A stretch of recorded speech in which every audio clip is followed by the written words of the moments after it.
This edition of Tech Talk is brought to you by GlobalSpeak.com, new media consultants, corporate video and audio communications, video and audio production and distribution, live and virtual event production. Tag TV and Tag Radio is a service of GlobalSpeak.com, creatively delivering powerful marketing, video, and audio solutions. David, welcome to Tech Talk. Hi, Frank. Well, it's a great opportunity to learn a lot about, I think, a pretty exciting subject. I think a lot of our listeners, a lot of our members already are aware of the Digital Media and Entertainment Society, and, of course, all of us are aware of the explosion that's going on in those fields as it relates to entertainment and the general knowledge of film and some of the things we see as consumers. But a lot of our listeners may or may not be aware of how much technology is involved in all of those verticals. But before we get into a conversation about that, about the society and about the actual event that's coming up, I think a lot of our listeners are going to be a little bit surprised. I think a lot of our members know you as far as being a technologist and a software developer, but not very many people realize that you're a composer and you're an educator. So let's go into what and it's pretty unique stuff. I mean, you're in the video game format for live concert performances, but maybe go into a little bit about what you're about and what your background is and what you do. Absolutely, thank you. My background is actually I began as a musical composer. I got my doctorate in music composition from Northwestern University. However, being raised outside of Silicon Valley in San Francisco in the 70s with the advent of the early computers, I became adept at computer programming. So when I went on to become a teaching assistant in graduate school, they needed someone to teach C Unix, and I was teaching algorithmic programming to the musicians and composers, and subsequently went on to teach at the prestigious Oberlin College Conservatory of Music. From that, I veered into the video games arena, noticing that music manuscript could have an interactive component and not necessarily be a linear art form, and started placing music manuscript within a 2D and 3D environment where the player could navigate through the music manuscript, creating an interactive score over time. And then it became a natural byproduct to continue then and have it projected behind the performer in front of the audience. So that's kind of my background. I don't see it as completely unique because I think everyone now at some level is touching media and entertainment regardless of what field they're in, and we're all needing to multitask using the technology that's available to us. Well, the key word is now. I think that so much of what happens is about innovation that happens before seemingly all of the infrastructure and a lot of the things that almost become ubiquitous. You know, we take it for granted now.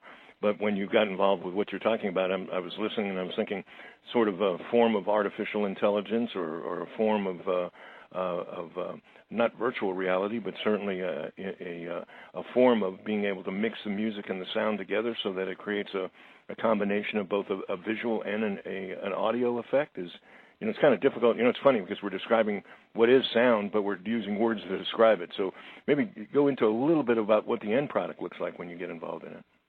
Well, with what I'm doing, I call it anagraphical music, standing for animated, interactive, graphic, and aleatoric. And the aleatoric meaning something that has a random component to it or something that can change within each performance. And if you think about it, jazz really is an aleatoric art form. The jazz players get up in the club and start playing and jamming, and no two times will any one piece be exactly the same. So in the same way, I view my pieces as music video games. No two times that the trained classical or performer is playing the video game will it be identical, much like playing a regular video game. However, there are elements which will always stay the same. So, I mean, when you went to see Dave Brubeck performing Take 5, you always had that element which was Take 5, but every single performance was a little bit different and unique. Sure, I get it. That's pretty. It's again, you make it sound so easy. I'm sure that a lot of our listeners are going, "Whoa, that sounds." We get it, but pretty amazing stuff, David. Obviously, that is clearly one of the reasons that you are the chairman of TAG's Digital Media and Entertainment Society, a society that really has taken off over the last few years, the last couple of years especially. And one of the main reasons is its summit, its annual event that occurs every year, which we're going to be talking about in a couple of seconds. But let's go into a little bit about what's your role as chairman, and maybe go into, most people would think digital media, entertainment, what's that got to do with technology, and what's that got to do with TAG? I'm really honored. Thanks for asking. I'm honored to be chair of TAG Digital Media and Entertainment Society, along with I co-chair that with Audra Browning, and we have a terrific group of professionals on the board, including yourself. As you indicated, the society has taken off by leaps and bounds in recent years, and I think it's simply because of the importance that technology plays in entertainment today, and I'll get into that a bit more. I think we as a society are uniquely positioned being involved with technology as it pertains to media and entertainment industries, since we're finding technology has become a common denominator, not only among all of the verticals within the entertainment industry, but really just about any company doing business today. So if you're a movie studio, a video game company, a marketing firm, but also a Home Depot or a Coca-Cola, just about anybody, you probably have a social media campaign, an online presence. You probably create video and media content to attract your customers. So we're finding at our society events and certainly our Big Media and Entertainment Summit, we're attracting people across the industries from music to film to broadcast to video games. But also, it was exciting last year. We had one of the directors from MARTA show up to the Entertainment Summit because they were interested in exploring the idea of location-based games, much as the current Pokemon is taking off widely. So. Well, I know the event's coming up October 12th. Obviously, the Entertainment Summit, it's an annual event. For our listeners, give us some idea of what the main focus of the summit is, and why would the average person, do you have to be in the entertainment and digital media field to be interested and find it valuable to attend? Absolutely not. This year, we're not only celebrating the tremendous success the tax incentives have had driving the local industry, but also encouraging local investment to local homegrown or farm-to-table, as it were, content creation, which provides a legacy of content which would be uniquely Georgia, as well as local IP capable of driving licensing and royalties for years to come. So the idea that the more content that's created entirely here in Georgia and stays here entirely in Georgia will generate revenue and local identity. I think anyone involved or interested in content creation within Georgia will take away a rich experience, and we're excited to have attendees from across all segments, from film to broadcast, video games, music, and digital marketing present. Well, you've expanded the lineup. I know that in previous years you've had some great panels, some really great keynote speakers, and there's even some award recognition that happens during the event. Tell us a little bit about some of the speakers and maybe get into the honorees as far as who's being recognized this year. Absolutely. We're so honored this year to have Jeff Arnold as our icon of the industry. Jeff is chairman and CEO of ShareCare, a health and wellness engagement platform he founded with Dr. Mehmet Oz in partnership with Harpo Productions, Sony Pictures Television, and Discovery Communications. We're delighted to have you hosting the fireside chat with Jeff, so it'll be a very casual encounter, and Jeff will sit down and answer questions and engage the audience. This year's keynote address is from, and as well as we've created a new award this year calling it Georgia's Own, and the recipient is going to be Mama Jan Smith. And Mama Jan received her name, I believe it was Usher gave her the name Mama Jan, who's a Grammy-nominated producer, Georgia Music Hall of Fame inductee who's worked with some of the biggest names in the business, as I indicated, Usher and Justin Bieber and many others. Our panel discussion has a distinguished group of professionals from across industries, and we're excited to have Titania Jordan, the host of Channel 11 Alive's Atlanta Tech Edge, as MC. Sure. And new this year, we've created new awards presented for tech innovation as well as a Media Mover Award.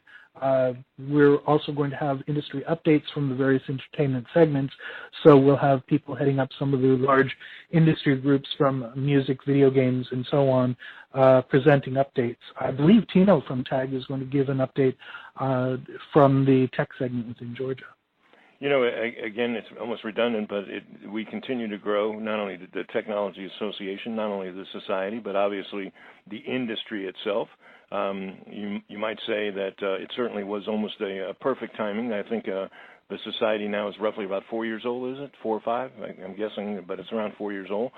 And every year with each one of the summits, it gets a little bit more and a little bit more and a little bit more powerful. But I think also, as you mentioned, the industry itself gets more and more mature. Now, you hear a lot about competition, and we're always talking about where Georgia leads. If you're involved in any of the verticals of the Technology Association, you certainly are aware of fintech and internet security and on and on and on, certainly healthcare, and now even the Internet of Things. And everybody's in a rush, and the rush is to be number one. Let's talk maybe, they say without filter, David, put you on the spot. Georgia's positioned relationship to, say, New York or Los Angeles as it relates to digital media and entertainment infrastructure. What's your opinion? Well, I think what you said is it's a perfect confluence, and I don't think that Georgia set out to be a competitor to New York and Los Angeles. It's just something that happened because of, once again, we need to recognize that the tax incentives have been a huge driver to the industry, but then other ancillary things, for instance, I believe Louisiana recently pulled back or dropped on their own tax incentives, driving a lot of work here. Georgia has the additional element of having diversity being a key and central historic standpoint for the state, and that's something I think we can all be proud of. Most people don't realize in film and television, Georgia is now the third most profitable state in the nation, only behind California and New York. Musically, Georgia's home to many Grammy winners in multiple categories and genres, and is home to an estimated 300 recording studios. Nearly 20,000 individuals work in various aspects of Georgia's music industry, which generates an annual economic impact of $3.7 billion, according to a 2011 study.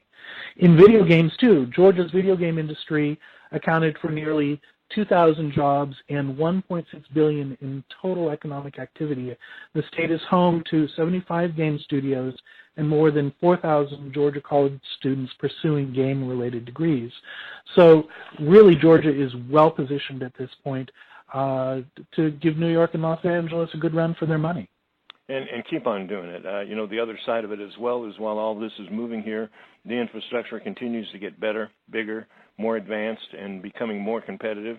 It's even not just a case of the tax incentive program, and certainly it is. That's been a huge, huge promotional benefit and something that's drawn a lot of attention, drawn a lot of business to the state. But the other side of it is that also the results, and that is the bottom line, is there's a lot of people out there taking care of business, making sure that the work is being done effectively, creatively, and relatively competitively, not only in the quality but in the price. The summit is one thing. It's the biggest thing. It's the marquee event of the year, no debate. But for our listeners who may not be aware of the society itself, digital media and entertainment, maybe go into some of the things that you do beyond the summit.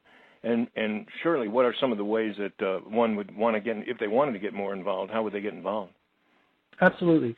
As a society, so in addition to the large summit, we've got several panel events throughout the years, and we try to diversify the panel events so that one might be focusing on music-related aspects, another on digital marketing, so on and so forth. The TAG Digital Media and Entertainment Society helps companies embrace convergence, learn about the latest trends, and find investors interested in helping them grow. Anyone looking to create content, deliver, or consume online entertainment will find membership in TAG Entertainment very helpful. We discuss emerging technologies, new business models, bilateral investments, and distribution opportunities.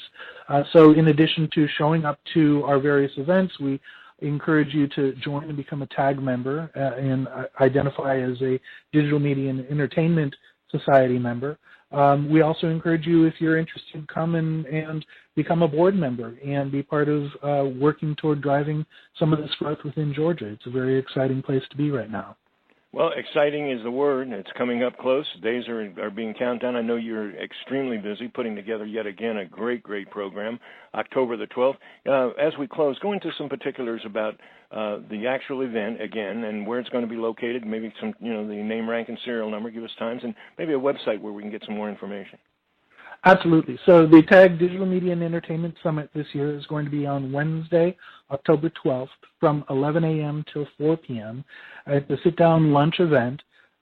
This year we're hosting it at a beautiful facility, Georgia Piedmont Technical College Conference Center, which is right off of 285, maybe not a half mile off 285 and Memorial Drive, very easy to get to, plenty of ample parking. Once again, we've got the show is lining up to be really terrific. We've got a vendor booth area where we've got corporations, film, media, music corporations wanting to display some of the products and services that they provide to the entertainment industry.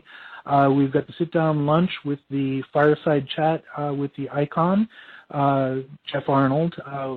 Mama Jan is going to be doing the keynote address. We have spread throughout the day industry updates. So we've got a tech industry update, a music industry update, a video game industry update, all for providing facts and figures for how the industries have done throughout the year 2015-2016. The MC is going to be Titania Jordan from Channel 11 Alive, Atlanta Tech Edge. Trying to think what else I've forgotten. We've got our panel discussion, which will be discussing this topic of driving investment and growth beyond the tax incentives. If you want to find out more, you can go to the TAG website, which I believe is www.tagonline.org, and follow the links to the Entertainment Society to register for the event. Tickets are very accessible. I think the price is somewhere around $50 for members, non-members, perhaps a little bit more. And if you're interested in being a sponsor or having a vendor table, definitely contact us. We'd love to speak with you. Well, David, again, there's a lot going on in TAG, and a lot of the societies, a lot of the events get a tremendous amount of exposure, a whole lot of publicity, a whole lot of interest. I think that one of the things, hats off to you and your board. You've been methodical, you've been professional, and really starting from absolutely nothing just a few years ago, have really begun to build an infrastructure that has not only the impact on today's economy and on today's growth of the industry, but certainly is laying down the infrastructure and the path for tomorrow. Great job, David, and once again, thank you. I know you're incredibly busy putting all the last-minute details together for the summit, October 12th. We're going to look forward to seeing everyone there, but thank you so much for taking time out of your busy schedule, David, today to share with us some things about the society and about the summit. Thank you for joining us today. Absolutely, Frank. Thank you so much, and it's been a delight to be on your show.